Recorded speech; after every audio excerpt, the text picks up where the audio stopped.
بسم اللہ الرحمن الرحیم۔ السلام علیکم۔ صلبہ بن خاطب انصاری نے رسول اللہ صلی اللہ علیہ وآلہ وسلم سے کہا کہ آپ اللہ سے دعا فرمائیں کہ وہ مجھے مال بخشے۔ رسول اللہ صلی اللہ علیہ وآلہ وسلم نے فرمایا، اے صلبہ، تیرا برا ہو، تھوڑا مال بہتر ہے جس کا تو شکر ادا کر سکے بنسبت اس زیادہ مال کے جس کے شکر کی تجھ میں طاقت نہ ہو۔ دوسری بار اس نے پھر یہی کہا تو حضور صلی اللہ علیہ وآلہ وسلم نے فرمایا، کیا تو اس پر راضی نہیں کہ اللہ کے نبی کے مثل ہو جائے کہ حسب ضرورت تجھے مال ملے؟ پس اس خدا کی قسم جس کے ہاتھ میں میری جان ہے، اگر میں چاہوں تو میرے ساتھ سونے چاندی کے پہاڑ چلیں، مگر میں پھر بھی ایسا نہیں چاہتا۔ صلبہ نے کہا کہ اس خدا کی قسم جس نے آپ کو حق دے کر بھیجا، اگر آپ اللہ سے دعا فرمائیں اور وہ مجھ کو مال بخشے تو میں ہر حقدار کا حق ادا کروں گا۔ اس پر رسول اللہ صلی اللہ علیہ وآلہ وسلم نے دعا فرمائی کہ اے اللہ، صلبہ کو مال عطا کر۔ ابو امامہ نے کہا کہ صلبہ نے بھیڑ بکریاں لی تو وہ کیڑوں مکوڑوں کی طرح بڑھیں اور مدینے میں نہ سما سکی۔ وہ وہاں سے نکل کر مدینے کی ایک وادی میں جا بسا، حتیٰ کہ ظہر و عصر کی نمازیں جماعت سے پڑھتا اور باقی باجماعت پڑھنا چھوڑ دیتا یا بالکل ترک کر دیتا تھا۔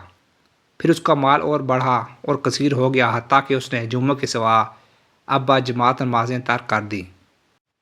اس کی بھیڑ بکریاں کیڑوں کی مانند بڑھ رہی تھیں، حتیٰ کہ اس نے جمعہ بھی باجماعت ترک کر دیا اور آمد و رفت والے سواروں سے جمعہ کے دن پوچھنے لگا کہ مدینے کی خبریں بتاؤ۔ پس رسول اللہ صلی اللہ علیہ وآلہ وسلم نے فرمایا، صلبہ کا کیا حال ہے؟ لوگوں نے کہا، یا رسول اللہ صلی اللہ علیہ وآلہ وسلم، اس نے بھیڑ بکریاں پالی تھی اور وہ مدینے میں نہیں سمائیں۔ پھر لوگوں نے اس کا سارا حال کہہ سنایا۔ حضور صلی اللہ علیہ وآلہ وسلم نے فرمایا، صلبہ پر افسوس، صلبہ پر افسوس، صلبہ پر افسوس۔ اور اللہ جل شانہ نے یہ آیت اتاری، ان کے مالوں سے صدقہ وصول کرو، اور صدقے کے فرائض نازل ہوئے۔ پس رسول اللہ صلی اللہ علیہ وآلہ وسلم نے مسلمانوں میں سے دو شخص صدقہ وصول کرنے کے لیے روانہ فرمائے۔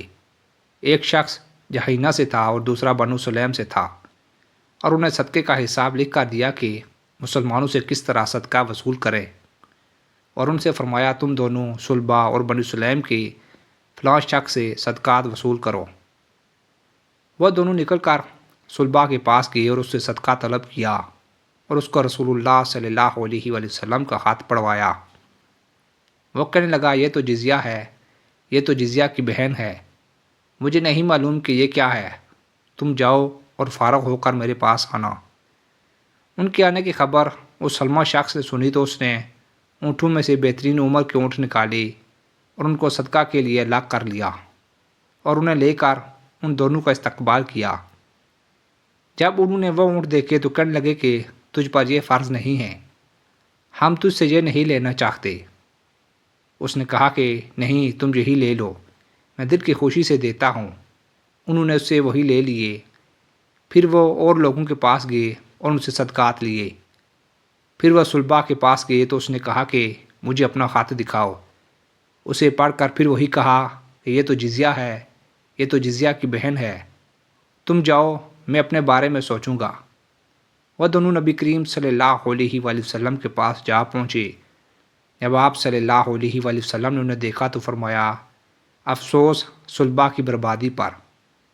قبل اس کے کہ وہ آپ صلی اللہ علیہ وآلہ وسلم سے بات کریں، آپ صلی اللہ علیہ وآلہ وسلم نے سلمہ کے لیے برکت کی دعا فرمائی۔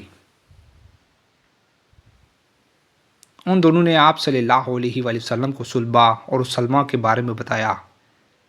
اس پر اللہ تعالیٰ نے ایک آیت اتاری، اور اس وقت رسول اللہ صلی اللہ علیہ وآلہ وسلم کے پاس صلبہ کے اقارب میں سے ایک شخص تھا۔ اس نے وہ سب کچھ سن لیا اور وہ صلبہ کے پاس گیا اور بولا، اے صلبہ، تیرا برا ہو، اللہ نے تیرے متعلق فلاں آیت اتاری ہے جس کا یہ اور یہ مضمون ہے۔ پس صلبہ نکلا، حتیٰ کہ نبی کریم صلی اللہ علیہ وآلہ وسلم کے پاس آیا اور آپ صلی اللہ علیہ وآلہ وسلم سے سوال کیا کہ اس کا صدقہ قبول کریں۔ حضور صلی اللہ علیہ وآلہ وسلم نے فرمایا، اللہ تعالیٰ نے مجھ کو تیرا صدقہ قبول کرنے سے روک دیا ہے۔ پس وہ اپنے سر پر مٹی ڈالنے لگا۔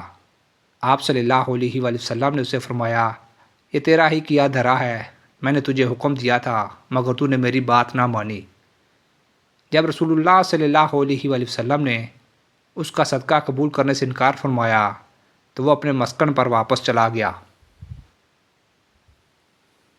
حضور صلی اللہ علیہ وآلہ وسلم کی دنیا سے رخصت ہونے کے بعد وہ حضرت ابو بکر صدیق رضی اللہ تعالیٰ عنہ کے پاس گیا۔ اس وقت وہ خلیفہ تھے۔